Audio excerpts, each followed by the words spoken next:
This is Doc Ock coming at you live and direct from Black Facts Headquarters Central on another beautiful day in paradise. That's right, another beautiful day in paradise.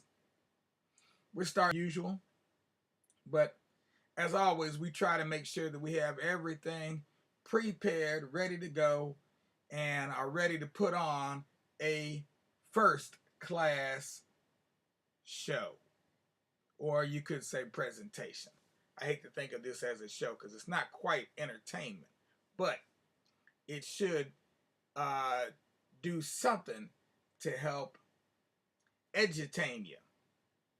In other words, you should learn something, but be enthralled with the process all at the same time. So let's see if we can accomplish our goal today. First of all, we'd like you to go ahead and give us a like if you're watching on Facebook. Second of all, if you're watching on YouTube, give us that old thumbs up. Last but not least, spread the word, because word of mouth is still the best advertisement far and wide throughout the land. Now, our words of wisdom for today from the philosophy and opinions of Marcus Mosiah Garvey, the right excellent Marcus Mosiah Garvey, brought to us through the efforts of his wife, Amy Jacques Garvey, or as some folks call her, Amy Jake Garvey. I'm not sure which way to pronounce that because it is French, but I'm sure one day I will find out what the exact pronunciation of her name is.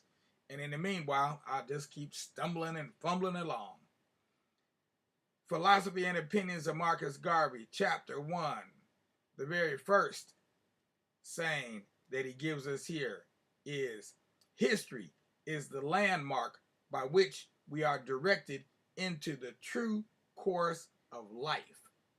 History is the landmark by which we are directed into the true course of life. I like that. Again, I like these ones that are short and sweet. Just succinctly, very much to the point.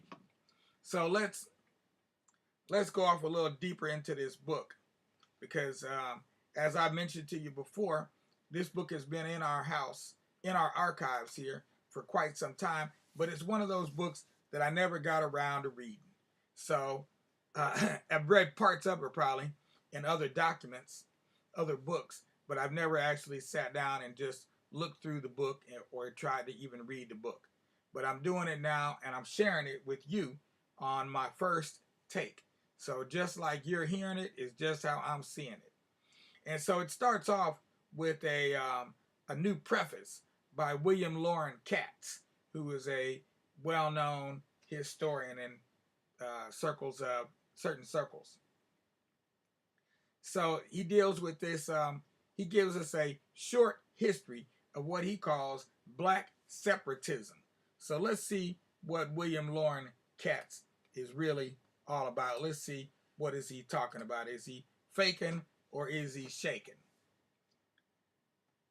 The simple overriding fact of racial relations in the United States has been that whites have forced blacks to contribute their full physical and mental efforts toward building a society that then refuses them a share of its rewards.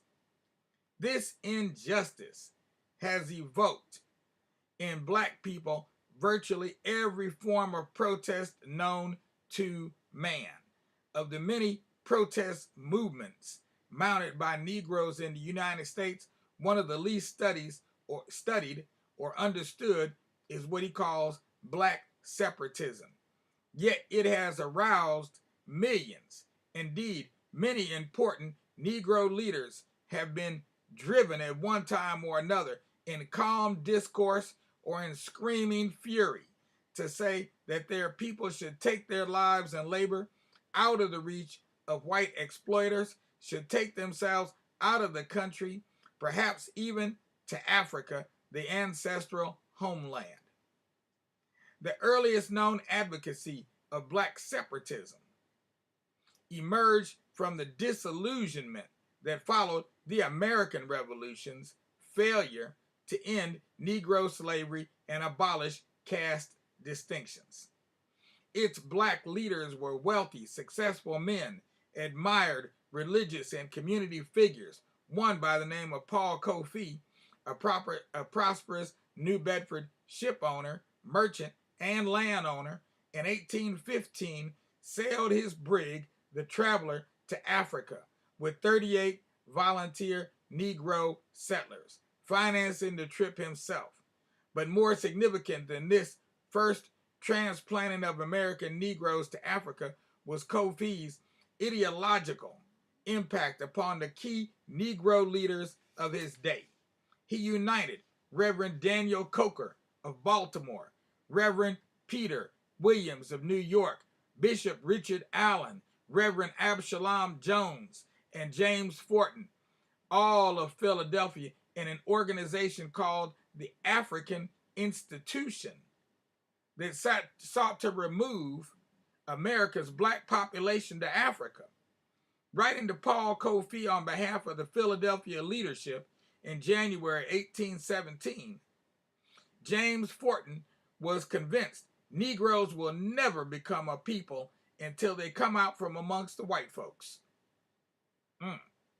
Yet just a few days before, virtually the city's entire free Negro adult male population had met in Bishop Allen's church, and with Forten acting as their silently dissenting chairman, voted unanimously against the program of the recently organized American Colonization Society and vowed they would never leave the United States. It was the formation of this American Colonization Society by prominent slaveholders only a month earlier than their own meeting that prompted the Philadelphia masses to reject colonization. Let me read that part again. It was the formation of this American Colonization Society by prominent slaveholders only a month earlier than their own meeting that prompted the Philadelphia masses to reject colonization. From the speeches of those attending the early meetings of the Colonization Society, widely reprinted in the Philadelphia press, it was clear that the society's purpose was to rid the country not of slavery, but of its free Negroes. However piously the founders cloaked their aims, they meant to strengthen slavery by removing its most consistent and vigorous opponents. Those free black people, North and South, who had relatives in bondage. The free blacks of Philly wanted no part of that. And within 6 months of the Philadelphia meeting, James Forten and the Negro leaders accepted the position of their black constituents. Escape was no solution. Though brought to America in chains, forced to labor for the profit of others once here, kept at the lowest rung of the educational, social, and economic ladder, even when free, these provocations would not induce them to leave America, but rather served as a spur to more vigorous efforts to secure an end to slavery and caste distinction. Negro rejection of colonization can be read in the statistics issued by the American Colonization Society. Despite federal and private support in the next 50 years, the organization succeeded in removing less than 12,000 black people to Africa. Of these, only 345 were free Negroes who voluntarily agreed to leave. The others were slaves whose masters had only freed them on the condition that they leave the country. By the 1830s, Negro opposition to colonization in general, and the American Colonization Society in particular, was universal. And black leaders such as James Forten and Bishop Richard Allen, having completely reversed their earlier stand, made anti-colonialization a central theme of the growing abolitionist movement. Although historians have repeatedly failed to mention the earlier pro-colonization Negro views and examining the history of the Negro's periodic turn to racial separatism or immigration as a solution, such antecedents cannot be ignored. The only important black leader to advocate Negro resettlement outside the United States in the years preceding the Civil War was Martin R. Delany, a proud black man who had attended Harvard Medical School. Delany acquired a vast knowledge of ethnology, literature, history, and geography, a true Renaissance man, obviously. A militant black nationalist, his original goal was the destruction of slavery and the caste system in America. In 1851, he greeted the new and strict fugitive slave law with a public declaration that should anyone try to enter his house searching for runaway slaves, he'd make the trespasser a lifeless corpse at his feet. Lest his audience miss the point, Delany specified that the trespassers included local officials, congressmen, Supreme Court justices, the President of the USA, and his whole frickin' cabinet. Shortly after this pronouncement, Delany suggested that the solution to American racism was Negro resettlement in Central South America. He bitterly assailed Negroes for remaining in America. We cling to our oppressors as the objects of our love. By 1861, and after an extensive visit to Africa, he proposed that continent as a resettlement site. But the Civil War temporarily diverted Delany from his plans for colonization. After a meeting with President Abraham Lincoln, who was impressed with this most extraordinary and intelligent black man, Delany was appointed a major in the Union Army, and after Lee's surrender, an agent of the Freedmen's Bureau.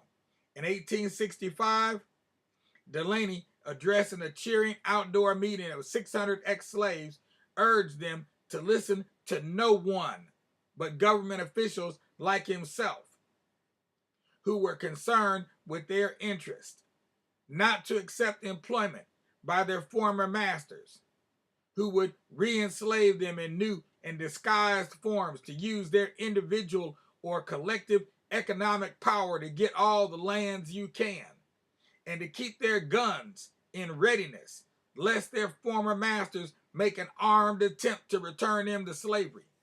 Let me repeat that. Oh, how far back do I have to go? Dang, it's a long sentence, almost like a run-on. In 1865, Delany, addressing a cheering outdoor meeting of 600 ex-slaves, urged them to listen to no one but government officials like himself, who were concerned with their interests, not to accept employment by their former masters, who would re-enslave them in new and disguised forms, to use their individual or collective economic power to get all the lands you can, and to keep their guns in readiness, lest their former masters make an armed attempt to return them to slavery. A white lieutenant from Major Delany's regiment was sent to spy on his superiors' activities and record his words. The lieutenant reported that the major had preached rebellion and sedition, but an official demand for Major Delany's removal was never acted upon. In South Carolina in the early 1870s, Delany continued to declare that black men must have black leaders. He entered politics himself, running unsuccessfully for lieutenant governor in 1874, but polling a sizable vote. By 1877, white supremacy had returned to the state. Negro voters and office holders faced a reign of terror. On March 21st, 1878, Delany presided at a Charleston ceremony to consecrate a ship that would carry several hundred volunteer Negro settlers to Liberia. He was presented with a Liberian flag to honor his efforts for the project. Then an impressive speech was delivered by Reverend Henry McNeil Turner, then the first Negro Civil War chaplain. His willingness to sponsor this black exodus from America was shaped by his own bitter experience in post-war Georgia. In 1868, Turner and 26 other duly elected Negroes had been denied their seats in the Georgia legislature by its white majority. The Reverend's impassioned 6-hour speech to the legislature for black equality had fallen on deaf ears. Turner, who in 1880 became a bishop of the African Methodist Episcopal Church, was the leading proponent of African colonization for the next 2 generations. One of the very few black leaders at that time willing to espouse the cause. In 1895, Bishop Turner justified his views with these words: "There is no manhood future in the USA for the Negro today. He may eke out an existence for generations to come, but he can never be a man. He'll never be nothing more than a bum. Full, symmetrical, and undwarfed. He traveled widely in Africa, received a doctorate from the College of Liberia, and became increasingly anti-American. He denounced the Stars and Stripes as a dirty, contemptible flag and prayed he would not die under it. His wish was granted. On May 8th, 1915, he died in Windsor, Ontario." So, yeah, this really does a better job than I even thought it would when I first looked at this earlier today, of summarizing everything that we've been talking about, all the readings that we have read to you so far, all summarized right there in that preface, the new preface of Philosophy and Opinions of Marcus Garvey. Yeah, excellent summarization of what we've been talking about. So again, tonight we are continuing with our celebration of Marcus Garvey by reading to you from the book Blake, which I don't have here next to me for some odd reason. I don't know why. Thought I had it right there. Oh, here it is. We're going to continue reading to you from the book Blake, otherwise known as The Huts of America. I'm going to read from this book here, Blake, The Huts of America, written by none other than Major Martin R. Delaney, who you just heard from a minute ago, most vociferously denouncing the condition of the black man in America of 1851 and apparently 61 and apparently even 1878. He was still denouncing the Americans, along with others like Bishop Henry McNeil Turner. So these are people that we need to know about as we're reading about and learning about Marcus Garvey, to really put Marcus and his movement, his Black to Africa movement, into context, because he was not the only, nor was he the first black man to advocate returning to the motherland. Not the first or the only. He's one in a historical chain who did it then, and some that continue to do it even now today. And actually, there are quite a few people that I know right now today that are purchasing land in Africa, in Ghana and other areas of Africa, and are already, plotting out they're laying out their land and planning on how they're going to have their home built there and on their way to return to Africa. There's a reason for that. There's a reason for that. Matter of fact, there are many reasons for that. So what Marcus Garvey was dealing with, the rumblings, the repercussions are still with us today. Well, this is the end of our presentation for today. We're going to go ahead and move on with our day. We got some other things we need to accomplish today. But in the meantime, this will leave you with some thoughts until we return tonight at 9 o'clock. This is Doc Ock at noon and 9, signing off. Please don't forget to do the needful and give us a like if you're watching on Facebook, a thumbs up if you're watching on the tube, and last but not least, go ahead and subscribe to the Tubular Black Facts channel.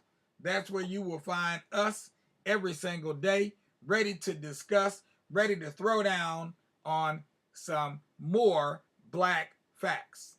Peace out without a doubt. Until we meet again, Tuta Anana. We'll see y'all tonight. Peace out now.